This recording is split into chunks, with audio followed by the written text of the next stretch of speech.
Hello student, स्वागत है आपका जीएस क्लासेस में। मैं हूँ वास्तविकता और मैं आज के इस वीडियो में लेकर के आऊँ 30 इंपॉर्टेंट शॉर्ट क्वेश्चन जो कि इंडियन कॉन्स्टिट्यूशन से है, जो कि मोस्ट इम्पॉर्टेंट क्वेश्चन है। आप अगर प्रीवियस ईयर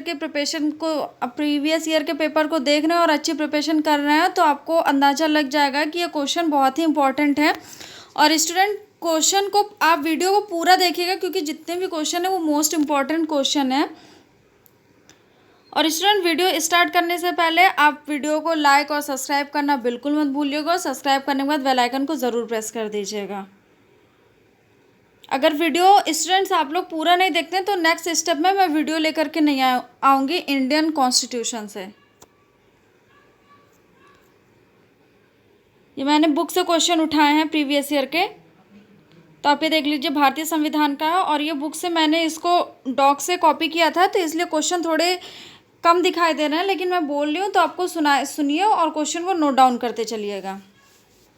फर्स्ट क्वेश्चन हमारा, अंग्रेजों द्वारा कौन से युद्ध में जीत के बाद बंगाल शासन पर ब्रिटिश ईस्ट इंडिया कंपनी का अधिकार हो गया था। क्वेश्चन क्या है हमारा, अंग्रेजों द्वारा कौन से युद्ध में जीत के बाद बंगाल शासन पर ईस्ट इंडिया कंपनी का अधिकार हो गया था। तो हो गया था 1764 ईस्वी के बक्सर युद्ध में। ठीक है, यहाँ से दो क्वेश्चन आपका बनता है। पहला क्वेश्चन ये एग्जाम में पूछ सकता है कि बक्सर का युद्ध कब हुआ था। तो बक्सर का युद्ध 1764 में हुआ था और इसी युद्ध के बाद बंगाल शासन पर ब्रिटिश ईस्ट इंडिया कंपनी का अधिकार हो गया था। ठीक है, आइए नेक्स्ट देखते हैं, किस एक्ट के अंतर्गत कलकत्ता प्रेसिडेंसी में भारत सरकार की स्थापना की गई थी। तो 1773 ईस्वी का रेगुलेटिंग एक्ट में कलकत्ता प्रेसिडेंसी में सरकार की स्थापना की गई थी। नेक्स्ट है, इस प्रेसिडेंसी में कितने सदस्य थे। तो गवर्नर जनरल और उनके परिषद के 4 सदस्य थे। सदस्य कितने थे, गवर्नर जनरल थे और उनके परिषद के 4 सदस्य थे। क्वेश्चन को नोट डाउन करते चलिएगा। नेक्स्ट हमारा, ये अपनी सत्ता का उपयोग किस रूप में करते थे। तो संयुक्त रूप में करते थे। नेक्स्ट है हमारा, कंपनी के शासन पर संसदीय नियंत्रण किस एक्ट के द्वारा स्थापित किया गया। तो कंपनी के शासन पर संसदीय नियंत्रण जो है 1773 ईस्वी का रेगुलेटिंग एक्ट के बाद स्थापित किया गया। 1773 का रेगुलेटिंग एक्ट मैंने आपको पढ़ाया था MS लक्ष्मीकांत की बुक में, तो आप इसको एक बार ज़रूर देख लीजिएगा कि 1773 का रेगुलेटिंग एक्ट है क्या। नेक्स्ट है, बंगाल के गवर्नर को 3 प्रेसिडेंसियों का गवर्नर जनरल किस एक्ट के द्वारा बनाया गया। तो 1773 ईस्वी का रेगुलेटिंग एक्ट। ये देखिए 1773 का रेगुलेटिंग एक्ट कितना इंपॉर्टेंट है, इससे कितने सारे क्वेश्चन बन रहे हैं। नेक्स्ट है, कलकत्ता में एक सुप्रीम कोर्ट की स्थापना किस एक्ट के द्वारा की गई थी। तो 1773 ईस्वी का रेगुलेटिंग एक्ट। ये देख लीजिए, बंगाल के गवर्नर को तीनों प्रेसिडेंसियों का गवर्नर जनरल किस एक्ट के तहत बनाया गया था। तो ये भी 1773। और कलकत्ता में एक सुप्रीम कोर्ट की स्थापना किस एक्ट के द्वारा हुई थी। तो वो भी 1773 के द्वारा ही हुई थी। नेक्स्ट है, बोर्ड ऑफ कंट्रोल किसके लिए था, राजनीतिक मामलों के लिए। बोर्ड ऑफ कंट्रोल किसके लिए था, राजनीतिक मामलों के लिए। नेक्स्ट है, कौन से अधिनियम के अंतर्गत नियंत्रण बोर्ड के सदस्यों तथा कर्मचारियों को वेतन भारतीय राजस्व से देने की व्यवस्था की गई थी। तो 1773 ईस्वी का चार्टर अधिनियम द्वारा। ठीक है, नेक्स्ट देख लेते हैं क्वेश्चन, कौन से अधिनियम के द्वारा कंपनी के अधिकार पत्र को 20 वर्षों के लिए बढ़ा दिया गया था। तो 1813 ईस्वी का चार्टर अधिनियम द्वारा। नेक्स्ट है, कौन से अधिनियम के द्वारा, क्वेश्चन हमारा इधर चल रहा है, कौन से अधिनियम के द्वारा भारतीय व्यापार के अधिकारिक को समाप्त कर दिया गया था। तो 1813 के द्वारा। ये देखिए 1813 इतना इंपॉर्टेंट नहीं, इंपॉर्टेंट मैं बता देती हूँ इसमें। 1833 का ये क्वेश्चन देख लीजिए, किस अधिनियम के द्वारा कंपनी के व्यापारिक अधिकार पूर्णतः समाप्त कर दिए गए थे। तो 1833 के द्वारा समाप्त कर दिए गए थे। नेक्स्ट हमारा 18 किस अधिनियम के तहत बंगाल के गवर्नर जनरल को भारत का गवर्नर जनरल कहा जाने लगा था। तो वो भी हमारा 1833। किस अधिनियम के तहत भारतीय कानूनों का वर्गीकरण किया गया था तथा इस कार्य के लिए विधि आयोग की नियुक्ति की गई थी। तो 1833।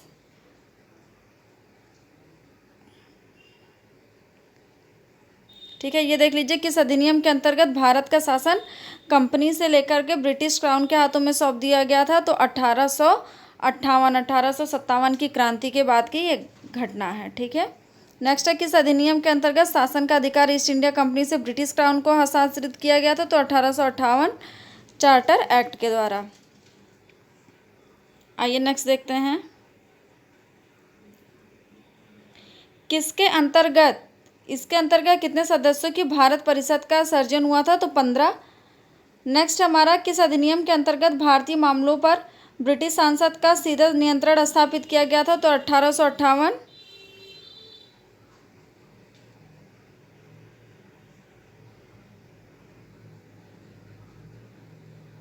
नेक्स्ट देख लीजिए, गवर्नर जनरल को बंगाल उत्तर पश्चिम सीमा प्रांत और पंजाब में विधान परिषद स्थापित करने की शक्ति किस अधिनियम के द्वारा प्रदान की गई थी? तो 1861 के द्वारा प्रदान की गई थी। नेक्स्ट इसमें देख लीजिए, 1935 ईस्वी के अधिनियम में कितनी धाराएं थी? इसमें कितने परिशिष्ट थे? भारत का मिनी संविधान कौन सा अधिनियम कहलाता है? देख लीजिए, तो 1935 ईस्वी के अधिनियम में कितनी धाराएं थी? तो 451 धाराएं थी। 1935 अधिनियम में कितनी धाराएं थी? तो 451 धाराएं थी। इसमें कितने परिशिष्ट थे? तो 15 थे। और जो नेक्स्ट मैंने क्वेश्चन बोला, भारत का मिनी संविधान कौन सा अधिनियम कहलाता है? तो 1935 का भारत शासन अधिनियम। ठीक है, द्वैध शासन व्यवस्था को कब समाप्त किया गया था? तो 1935 के भारत शासन अधिनियम के तहत। बुक से मैंने क्वेश्चन उठाया तो मैं इसलिए सिर्फ वही क्वेश्चन आपको बता रही हूँ जो इम्पोर्टेंट है एग्जाम के पॉइंट ऑफ व्यू से। नेक्स्ट देख लीजिए, भारतीय संविधान सभा की प्रथम बैठक कब हुई थी? तो 9 दिसंबर 1946। 9 दिसंबर 1946 को हुई थी। नेक्स्ट है, भारतीय संविधान सभा के अस्थायी अध्यक्ष कौन थे? ये प्रश्न अक्सर पूछे जाते हैं। कौन थे? तो डॉक्टर राजेंद्र प्रसाद थे। संविधान सभा के अस्थायी अध्यक्ष कौन थे? अस्थायी राजेंद्र प्रसाद थे। और अस्थायी थे डॉक्टर सच्चिदानंद सिन्हा। देखिए स्टूडेंट, मैंने पिछले वीडियो में भी आपको बताया था, अगर आप स्टेट पीसीएस के किसी भी एग्ज़ाम के प्रिपरेशन कर रहे हैं, यूपी पीसीएस, आरओ या फिर किसी भी स्टेट पीसीएस के एग्ज़ाम के प्रिपरेशन कर रहे हैं, तो आप प्ले स्टोर से एक ऐप इंस्टॉल कर लीजिए यूपी स्पेशल के लिए। उसकी लिंक मैं डिस्क्रिप्शन में आपको दे दूँगी, वो काफ़ी यूज़फुल रहेगा आपके लिए। ठीक है, मैं हर वीडियो में बता रही हूँ, तो आप उसको, वो इम्पॉर्टेंट है आपके लिए, तो उसको आप ज़रूर एक बार इंस्टॉल कर लीजिएगा। उसमें प्रीवियस ईयर पेपर क्विज़ होंगे कुछ, उन सबको आप एक बार देख लीजिएगा। ठीक है, आइए नेक्स्ट हम क्वेश्चन देख लेते हैं अपना। नेक्स्ट, संविधान सभा के सदस्यों की संख्या कितनी रखी गई थी? तो 389 रखी गई थी। कितनी रखी गई थी? 389 रखी गई थी। नेक्स्ट है, संविधान सभा की प्रारूप समिति के अध्यक्ष कौन थे? तो डॉक्टर भीमराव अम्बेडकर। नेक्स्ट है, संविधान सभा का औपचारिक रूप से प्रतिपादन किसने किया था? तो MN राय ने किया था। नेक्स्ट है, भारत में संविधान सभा गठित करने का आधार क्या था? तो गठित करने का आधार था कैबिनेट मिशन योजना 1946। अब ये आप देख लीजिएगा कि कैबिनेट मिशन योजना 1946 है क्या। नेक्स्ट है, सर्वप्रथम भारतीय राष्ट्रीय कांग्रेस द्वारा संविधान के गठन के मांग कब और कहाँ रखी गई थी? देखिए ये बहुत ही इम्पोर्टेंट क्वेश्चन है ये। सर्वप्रथम भारतीय राष्ट्रीय कांग्रेस द्वारा संविधान सभा के गठन की मांग कब और कहाँ रखी गई थी? तो 1936 में फैजपुर में रखी गई थी। नेक्स्ट है, संविधान के पुनर्गठन के फलस्वरूप 1947 तक संविधान सभा में सदस्यों की संख्या कितनी रह गई थी? तो 299 रह गई थी। नेक्स्ट है, संविधान सभा में देशी रियासतों के कितने प्रतिनिधि थे? तो 70 प्रतिनिधि थे। नेक्स्ट है, संविधान के गठन की मांग सर्वप्रथम 1895 में किस व्यक्ति ने रखी थी? तो बाल गंगाधर तिलक ने रखी थी। ठीक है, नेक्स्ट है, संविधान सभा में किस देशी रियासत के प्रतिनिधि ने भाग नहीं लिया था? तो हैदराबाद। नेक्स्ट है, BR अम्बेडकर कहाँ के संविधान से निर्वाचित हुए थे? तो बंगाल से। संविधान सभा का संवैधानिक सलाहकार किसे नियुक्त किया गया था? तो BN राव को। संविधान सभा की प्रारूप समिति का गठन कब हुआ था? तो 29 अगस्त 1947 को। नेक्स्ट है, संविधान के प्रारूप समिति के समक्ष प्रस्तावना का प्रस्ताव किसने रखा था? तो जवाहरलाल नेहरू ने। नेक्स्ट हमारा, भारत में संविधान कब लागू हुआ था? ये क्वेश्चन अभी भी पूछे जाते हैं, वो SSC हुआ, यूपी पीसीएस, UPSC, किसी में भी क्वेश्चन अभी तक आते हैं। भारत में संविधान सभा कब लागू हुआ था? तो 26 जनवरी 1950 को। संविधान सभा की संघीय समिति के अध्यक्ष कौन थे? तो जवाहरलाल नेहरू थे। नेक्स्ट है, संविधान सभा की रचना हेतु संविधान विचार सर्वप्रथम किसने प्रस्तुत किया था? तो स्वराज पार्टी ने किया था 1924 में। आप स्वराज पार्टी के बारे में एक बार देख लीजिएगा। नेक्स्ट है, संविधान सभा ने भारत के संविधान को कब स्वीकृत किया था? तो स्वीकृत कब किया था? 26 नवंबर 1949 को।